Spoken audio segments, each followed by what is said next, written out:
ఓం శ్రీ సాయినాథాయ నమః. శ్రీ సాయి సచ్చరిత్రము 43, 44 అధ్యాయములు. బాబా సమాధి చెందుట, సన్నాహము, సమాధి మందిరము, ఇటుకరాయి విరుగుట, 72 గంటల సమాధి, జోగు యొక్క సన్యాసము, అమృతము వంటి బాబా పలుకులు. 43 మరియు 44 అధ్యాయములు కూడా బాబా శరీర త్యాగము చేసిన కథనే వర్ణించినవి కనుక వాటినొక చోట చేర్చుట జరిగినది. ముందుగా సన్నాహము. హిందువులలో నెవరైనా మరణించుటకు సిద్ధముగానున్నప్పుడు మత గ్రంథములు చదివి వినిపించుట సాధారణాచారము. ఏలన ప్రపంచ విషయముల నుండి అతని మనస్సును మరలించి భగవద్ విషయములందు లీనమునొచ్చినచో నతడు పరమును సహజముగాను సులభముగాను పొందును.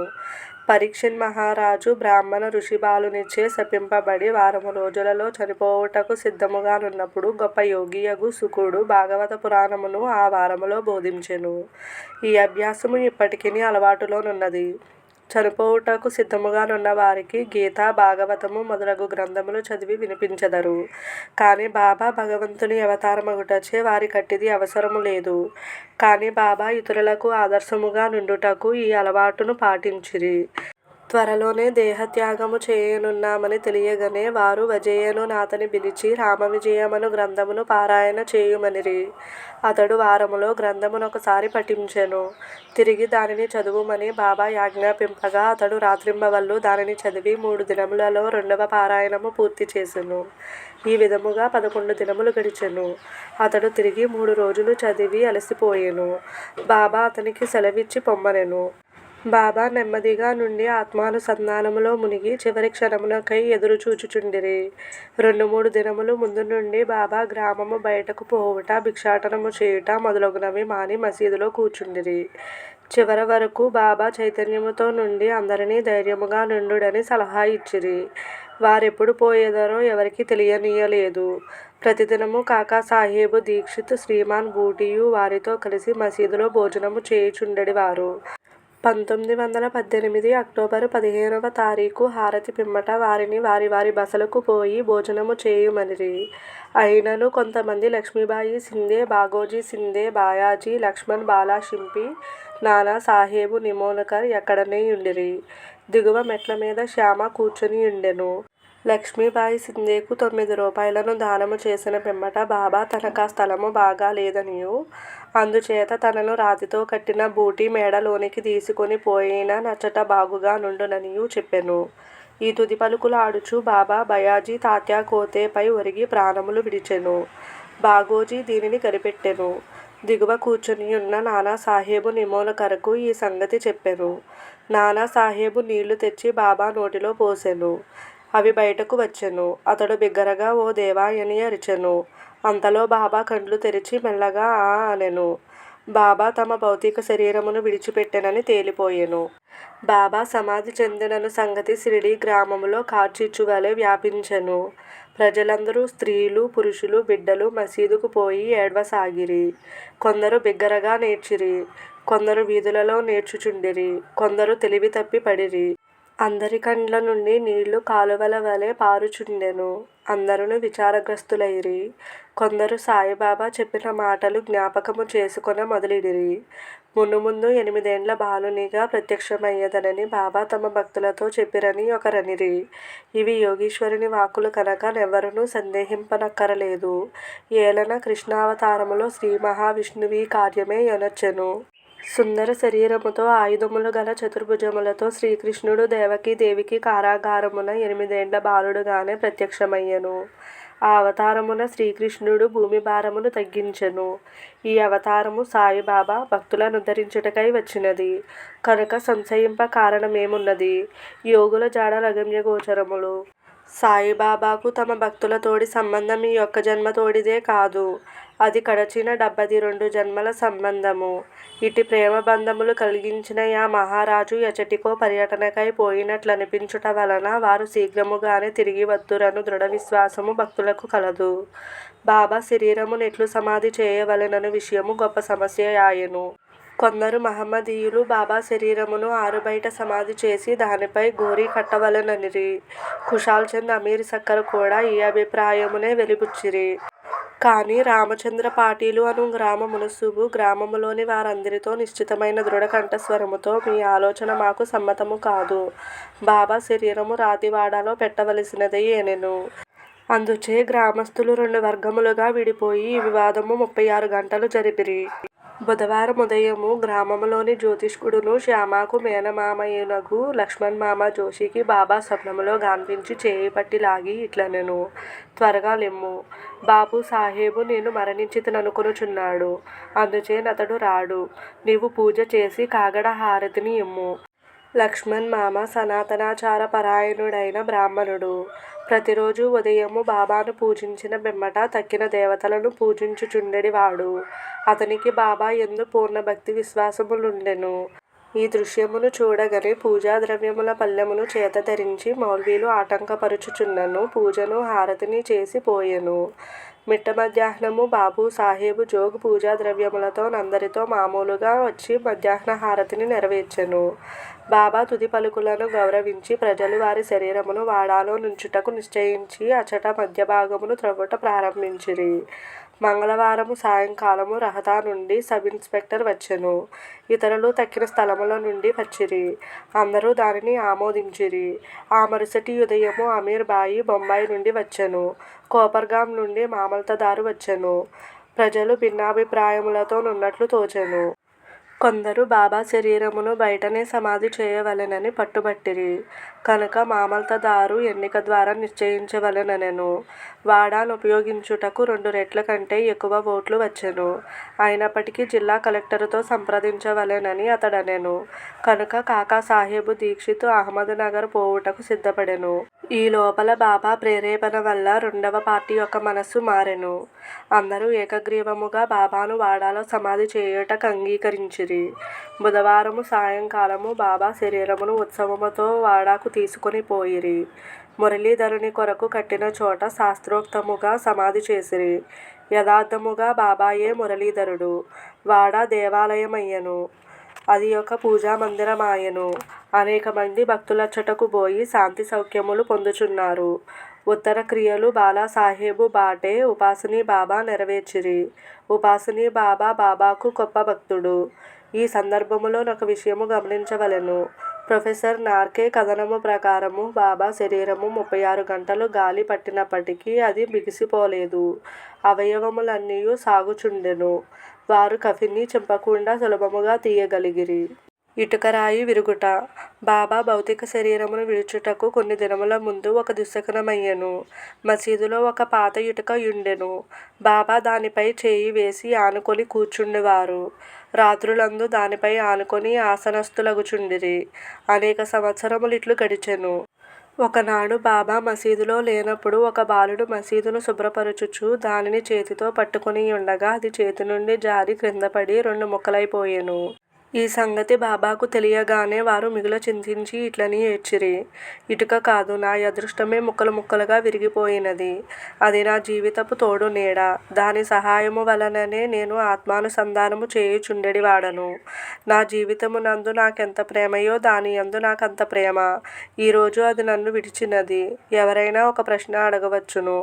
బాబా నిర్జీవియగు ఇటుక కోసమింత విచారపడనేలా? అందులకు హేమాడ్ పంతు ఇట్లు సమాధానమిచ్చెను. యోగులు పేదవారికి నిస్సహాయులకు సహాయము చేయుటకై అవతరించెదరు. వారు ప్రజలతో కలిసి మసలునప్పుడు ప్రజల వలె నటింతురు. వారు మన వలె బాహ్యమునకు నవ్వెదరు, ఆడెదరు, ఏడ్చెదరు. కాని లోపల వారు శుద్ధ చైతన్యులై వారి కర్తవ్య విధులు నెరుగుదురు. 72 గంటల సమాధి. ఇటుక విరుగుటకు 32 సంవత్సరములకు పూర్వము అనగా 1886 సంవత్సరములో బాబా సీమోల్లంఘనము చేయ ప్రయత్నించెను. ఒక మార్గశిర పౌర్ణమి నాడు బాబా ఉబ్బసము వ్యాధితో మిక్కిలి బాధపడుచుండెను. దానిని తప్పించుకొనుటకై బాబా తన ప్రాణమును పైకి తీసుకొని పోయి సమాధిలో నుండవలెననుకొని భక్త మహల్సాపతితో నిట్లనిరి. నా శరీరమును 3 రోజుల వరకు కాపాడుము. నేను తిరిగి వచ్చినట్లయినా సరే, లేని ఎడల నా శరీరమును ఎదురుగానున్న ఖాళీ స్థలములో పాతిపెట్టి గుర్తుగా 2 జెండాలను పాతుము అని స్థలమును చూపిరి. ఇట్లనుచు రాత్రి 10 గంటలకు బాబా క్రింద కూలెను. వారి ఊపిరి నిలిచిపోయెను. వారి నాడి కూడా ఆడకుండెను. శరీరములో నుండి ప్రాణము పోయినట్లుండెను. ఊరి వారందరూ అచట చేరి న్యాయ విచారణ చేసి బాబా చూపిన స్థలములో సమాధి చేయుటకు నిశ్చయించిరి. కాని మహల్సాపతి అడ్డగించెను. తన ఒడిలో బాబా శరీరము నుంచుకొని 3 రోజులు అట్లే కాపాడుచూ కూర్చుండెను. 3 దినముల పిమ్మట తెల్లవారుజామున 3 గంటలకు బాబా శరీరములో ప్రాణమున్నట్లు గనిపించెను. ఊపిరి ఆడనారంభించెను. కడుపు కదిలెను. కండ్లు తెరిచెను. కాళ్ళు చేతులు సాగదీయుచు బాబా లేచెను. దీనిని బట్టి చదువరులు ఆలోచించవలసిన విషయమేమనా, బాబా 3 మూరల శరీరమా, లేక లోపలనున్న యాత్మయా? పంచభూతాత్మకమగు శరీరము నాశనమగును. శరీరం అశాశ్వతము గాని లోనున్న యాత్మ పరమ సత్యము, అమరము, శాశ్వతము. ఈ శుద్ధ సత్తాయే బ్రహ్మము. అదియే పంచేంద్రియములను మనస్సును స్వాధీనమందుంచుకొనున్నది, పరిపాలించున్నది. అదియే సాయి. అదియే ఈ జగత్తునందు గల వస్తువులన్నింటియందు వ్యాపించియున్నది. అది లేని స్థలము లేదు. అది తాను సంకల్పించుకొనిన కార్యమును నెరవేర్చుటకు భౌతిక శరీరము వహించెను. దానిని నెరవేర్చిన పిమ్మట శరీరమును విడిచెను. సాయి ఎల్లప్పుడూ ఉండువారు.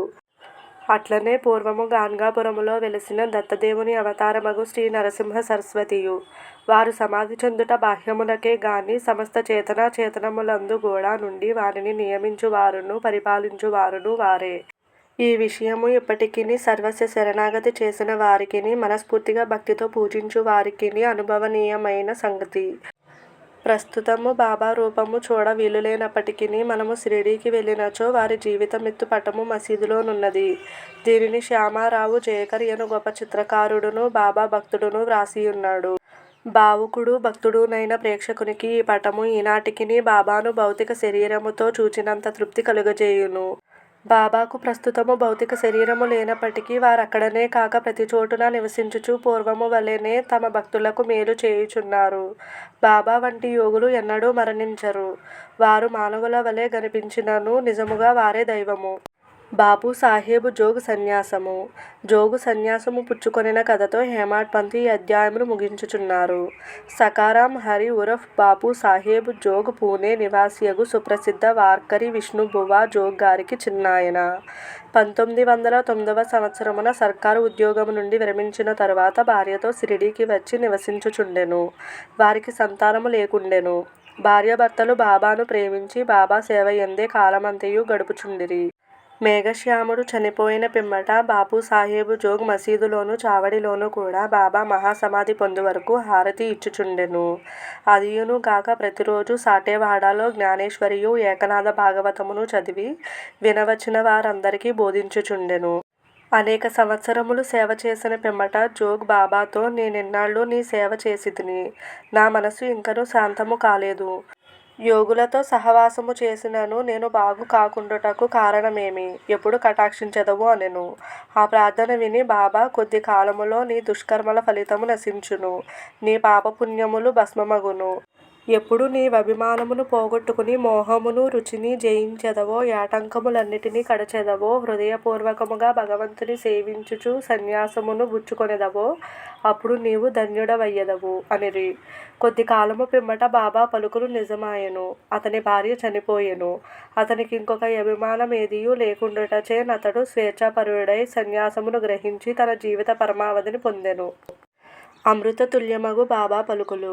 దయాదాక్షిణ్యమూర్తియగు సాయిబాబా పెక్కుసారులు మసీదులో ఈ దిగువ మధుర వాక్యములు పలికిరి. ఎవరైతే నన్ను ఎక్కువగా ప్రేమించెదరో వారు ఎల్లప్పుడూ నన్ను దర్శించెదరు. నేను లేక ఈ జగత్తంతయు వారికి శూన్యము. నా కథలు తప్ప మరేమియూ చెప్పడు. సదా నన్నే ధ్యానము చేయును. నా నామమునే ఎల్లప్పుడూ జపించుచుండును. ఎవరైతే సర్వస్వ శరణాగతి చేసి నన్నే ధ్యానింతురో వారికి నేను రుణస్థుడను. వారికి మోక్షమునిచ్చి వారి రుణము తీర్చుకొనెదను. ఎవరైతే నన్నే చింతించుచు నా గూర్చియే దీక్షతో నుందురో, ఎవరైతే నాకర్పించనిదే ఏమియూ తినరో, అట్టి వారిపై నేను ఆధారపడియుందును. ఎవరైతే నా సన్నిధానమునకు వచ్చెదరో వారు నది సముద్రములో కలిసిపోయినట్లు నాలో కలిసిపోవుదురు. కనుక నీవు గర్వము అహంకారము లేశమైనా లేకుండా నీ హృదయములో నున్న నన్ను సర్వస్వ శరణాగతి వేడవలెను. నేననగానెవరు? నేను అనగానెవరో సాయిబాబా ఎన్నోసార్లు బోధించిరి. వారిట్లనిరి, నన్ను వెదుకుటకు నీవు దూరము గాని మరెచ్చటికి గాని పోనక్కరలేదు. నీ నామము నీ ఆకారము విడిచినచో నీలోనే గాక ఎన్ని జీవులలోనూ చైతన్యము లేదా అంతరాత్మయని ఒకటి యుండును. అదే నేను. దీనిని నీవు గ్రహించి నీలోనే గాక అన్నిటిలోనూ నన్ను జూడుము. దీనిని నీవభ్యసించినచో సర్వవ్యాపకత్వం అనుభవించి నాలో ఐక్యము పొందెదవు. హేమాడ్ పంత్ చదువరులకు ప్రేమతో నమస్కరించి వేడునదేమనగా వారు వినయ విధేయతలతో దైవమును, యోగులను, భక్తులను ప్రేమింతురుగాక. బాబా పెక్కుసారులు ఎవరైతే ఇతరులను నిందించుదురో వారు నన్ను హింసించిన వారగుదురు. ఎవరైతే బాధలనుభవించెదరో ఓర్చుకుందురో వారు నాకు ప్రీతిగూర్చెదరు అని చెప్పిరి గదా. బాబా సర్వవస్తు జీవ సముదాయములో నైక్యమై ఉన్నారు. భక్తులకు నలుప్రక్కల నిలిచి సహాయపడెదరు. సర్వజీవులను ప్రేమించుట తప్ప వారు మరేమియూ కోరరు. ఇట్టి శుభమైన పరిశుభ్రమైన అమృతము వారి పెదవుల నుండి స్రవించుచుండెను. హేమాడ్ పంత్ ఇట్లు ముగించుచున్నారు. ఎవరు బాబా కీర్తిని ప్రేమతో పాడెదరో, ఎవరు దానిని భక్తితో వినెదరో ఉభయులును సాయితో నైక్యమగుదురు. 43-44 అధ్యాయములు సంపూర్ణము. సద్గురు శ్రీ సాయి నాథార్పణమస్తు. శుభం భవతు.